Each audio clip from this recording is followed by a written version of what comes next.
ఇక గోదావరి ఉగ్ర రూపం దాల్చింది. ములుగు జిల్లా ఏటూరు నాగరం మండలం రామన్నగూడెంలో గోదావరి వరద ప్రవాహం పెరగడంతో లోతట్టు ప్రాంతాల ప్రజలను అధికారులు అప్రమత్తం చేశారు. వరద తాకిడి పెరుగుతుండటంతో అధికారులు 2 ప్రమాద హెచ్చరిక జారీ చేశారు. పలు గ్రామాలకు రాకపోకలు నిలిచిపోయాయి. ముంపు ప్రాంతంలో రెస్క్యూ టీం బృందాలు విధులు నిర్వహిస్తున్నారు. గోదావరి వరదలపై మరింత సమాచారం మా వరంగల్ ప్రతినిధి శ్రీకాంత్ అందిస్తారు. తెలంగాణలో ఎగువ రాష్ట్రాల్లో కురుస్తుంటాయి వర్షాల నేపథ్యంలో గోదావరి మాత్రం ఉగ్రరూపాన్ని తలపిస్తుందని చెప్పొచ్చు. గత రాత్రి నుంచి కూడా వరద ప్రవాహం ఒక్కసారిగా పెరిగిందని చెప్పొచ్చు.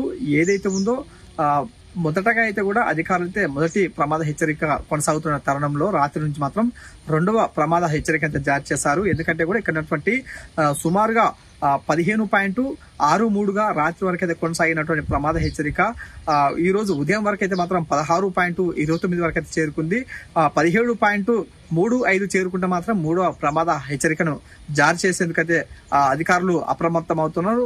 ఒకవేళ ఇదే వరద ప్రవాహం కనుక కొనసాగితే మాత్రం 3వ ప్రమాదకరమైనటువంటి హెచ్చరికను జారీ చేసే అవకాశం ఉంటుంది. ఒకవేళ 3వ ప్రమాద హెచ్చరిక జారీ చేస్తే మాత్రం అక్కడ ఉన్నటువంటి సుమారుగా 5 మండలాలు ఉంటాయి. ఏదైతే ఉందో కూడా ఏటూరు నాగారం, మంగపేట, కన్నాయిగూడెం, వాజేడు, వెంకటాపురం 5 మండలాలతో పాటుగా సుమారుగా 25 గ్రామాలు కూడా ముంపుకు గురవుతాయి. ఈ ప్రాంతంలో ఎక్కువ కూడా గతంలో కూడా ఈ ప్రాంతంలో ముంపుకు గురి కావడం, అదేవిధంగా జనమంతా కూడా అస్తవ్యస్తంగా మారిపోవడం, మొత్తం రాకపోకలు మాత్రం పూర్తిగా నిలిచిపోయిన పరిస్థితి కనిపిస్తుంది. ఏదైతే ఉందో ఇదే ప్రాంతంలో ఉన్నటువంటి జంపన్నవాగు పరివాహక ప్రాంతం ఉన్నటువంటి 9 గ్రామాలు కూడా ముంపుకు గురయ్యే అవకాశం ఉంటుంది. కాబట్టి ఇప్పటికే అధికారులు అప్రమత్తం అవుతున్నారు. అదేవిధంగా స్థానికంగా ఉన్నటువంటి ప్రజాప్రతినిధులు అప్రమత్తం అవుతూ ఇక్కడ ముంపుకు సంబంధించినటువంటి గ్రామాల ప్రజలను అప్రమత్తం చేస్తూ వారందరినీ కూడా సురక్షిత ప్రాంతాలకు తరలిస్తున్న సిచ్యువేషన్ కనిపిస్తుంది. ఇప్పటికే దాదాపుగా అక్కడ ఉన్నటువంటి ఆయా సంబంధించినటువంటి గ్రామాలకు సంబంధించినటువంటి గర్భిణీ స్త్రీలను కూడా ఇప్పటికే జిల్లా ఆసుపత్రికి తరలించడం,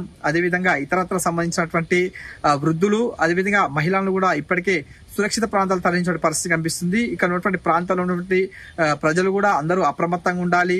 దీంతో పాటు గోదావరి పరివాహం పెరిగే అవకాశం ఉంటుంది కాబట్టి ప్రతి ఒక్కరు కూడా అప్రమత్తంగా ఉండాలని సూచిస్తున్న సిచ్యువేషన్ కనిపిస్తుంది. కొద్దిసేపటి క్రితం కూడా జిల్లా కలెక్టర్, అదేవిధంగా ఎస్పీ కూడా ఉన్నటువంటి గోదావరి వరద ప్రవాహాన్ని కూడా పరిశీలించడం జరిగింది. ఏదైతే ఉందో గోదావరి పరివాహక ప్రాంతం సంబంధించినటువంటి రామప్పతో పాటు ఇక్కడ కొన్ని జలపాతాలు ఉంటాయి కాబట్టి ఇక్కడికి ఎక్కువ మంది వీక్షకులు వచ్చే అవకాశం ఉంటుంది. ఎవరిని కూడా రాకుండా ఉండేందుకైతే కూడా అటవీ శాఖ అయితే ఇటు పోలీసు అధికారులు కూడా ముందస్తుగానే హెచ్చరికలు జారీ చేస్తున్నారు.